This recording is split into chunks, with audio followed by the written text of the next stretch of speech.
hay corrupción en Dinamarca? Bueno, con la corrupción en Dinamarca ocurre un poco como con la economía en España. Hay brotes por todos los sitios, pero no acaban de desarrollarse del todo. O sea, no hay brotes verdes de corrupción en Hay- Dinamarca. Hay brotes marrones de corrupción, pero se abortan antes de que se lleguen a desarrollar, ¿no? Porque se frenan. Realmente la corrupción tendemos a verla como un proceso que ocurre de la noche a la mañana, pero en realidad es un proceso gradual. Primero empiezas comprándote un boli, a lo mejor con la tarjeta de crédito del gobierno, luego un menú de 30 euros en lugar de uno de 10 euros, y luego pues un safari, y a lo mejor acabas con un jaguar en el parking. Si te frenan antes, como ocurre en Dinamarca, pues a lo mejor solo te compras el boli, ¿no? Según la organización Transparencia Internacional, Dinamarca es el país menos corrupto del mundo. ¿Cómo lo han hecho?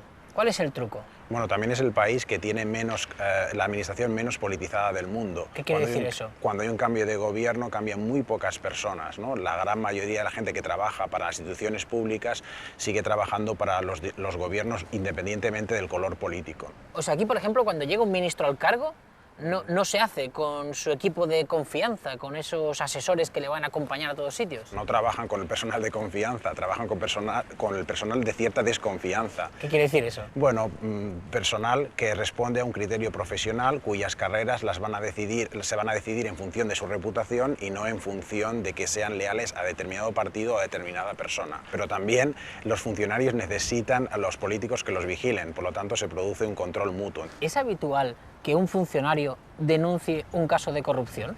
Sí, es habitual y están muy protegidos, ¿no? Ah, no hay represalias luego hacia este funcionario de sus superiores. No, es un delito si en algunos países del norte, si el jefe político descuelga el teléfono y llama para saber quién ha filtrado una noticia. ¿Hay algún concepto clave para conseguir que un país sea poco corrupto?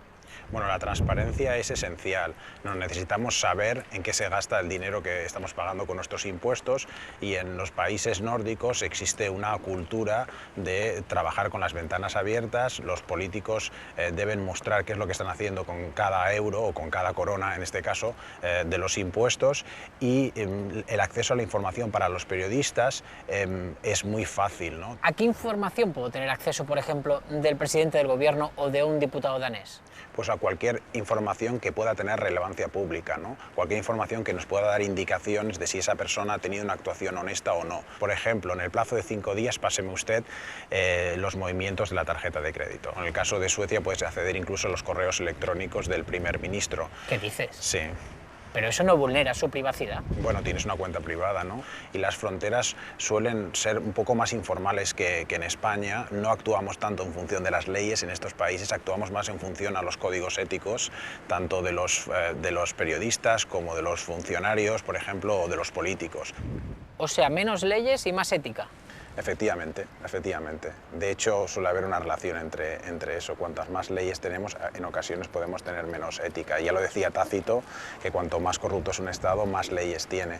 Y ahora existe evidencia que apunta a eso. Los Estados que son muy corruptos generan desconfianza social, y los ciudadanos, cuando desconfían de sus instituciones, piden una mayor regulación. Y al pedir mayor regulación, unos grupos privilegiados son capaces de conseguir que la regulación les beneficie a ellos, no a otros, con lo cual generamos más corrupción, más desconfianza social, y de nuevo tenemos más regulación. Entramos en una especie de círculo vicioso. ¿Y qué papel juega la prensa danesa para luchar contra la corrupción? La prensa es el primer guardián contra la corrupción. Una de las principales ventajas de que lo detecte la prensa es que los sospechosos de corrupción pueden explicarse. Si te pillan con un dedo en la tarta, pues quizás puedes hablar con la prensa, pero si te pillan con la mano entera o con los pies dentro de la tarta, seguramente va a ser mucho más difícil para ti explicarte qué es lo que ocurre en España, ¿no? Y de esta manera, pues el caso se cierra antes de que vaya a los juzgados y gastemos muchos recursos públicos, ¿no? Aquí prefieren gastar los recursos públicos en hospitales, escuelas y ese tipo de cosas. ¿Y aquí, cuando se pilla a un político con las manos en la masa, qué hace ese político? Por lo general ese político dimite, porque el nivel de tolerancia es más bajo, porque no existen estos casos de corrupción. Nadie se gasta 15 millones de euros con las tarjetas de crédito, con lo cual pues una pequeña desviación de lo que es la norma, y lo que diría más, no tanto desviación de la ley, sino una desviación del código ético, pues implica que el político dimita. Una de las políticas suecas con mayor proyección tuvo que dimitir porque empezó a gastar con la tarjeta de crédito de su ministerio pequeños gastos, como por ejemplo comprar chocolates Toblerone en un aeropuerto. Entonces, al descubrirse el gasto inapropiado, tuvo que dimitir. Pero también me parece que no debemos obsesionarnos solo con la dimisión de los políticos. ¿Por qué? Porque creo que es una salida fácil a la corrupción.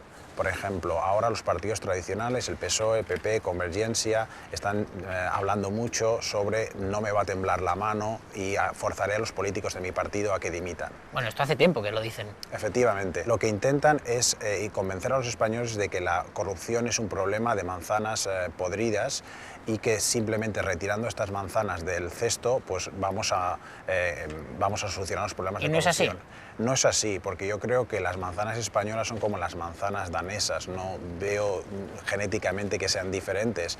Lo que veo que es diferente es el cesto en el que están, ¿no? Las instituciones o los incentivos. Lo más importante no es que los políticos dimitan, lo más importante es dotarnos de buenas instituciones y son esas instituciones las que hacen que no se pudran las manzanas.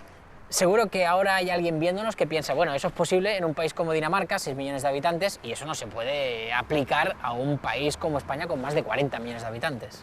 Bueno, esto se puede aplicar a otros países porque países grandes como Canadá o Australia no difieren mucho en calidad de gobierno de países como Dinamarca, pero es que en España además tenemos las comunidades autónomas. Si les diéramos la posibilidad a los gobiernos autonómicos de gestionar sus políticas de una manera más independiente, quizás podríamos generar en las comunidades autónomas la misma sociedad vigilante que ocurre en los países nórdicos.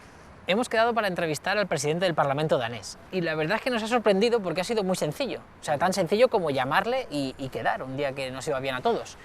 Y no sé si hemos tenido suerte o es lo habitual en Dinamarca. Es lo habitual, ¿no? Los políticos son más cercanos y además se les suele tutear, no se les trata de usted o de molto honorable como ocurre en España.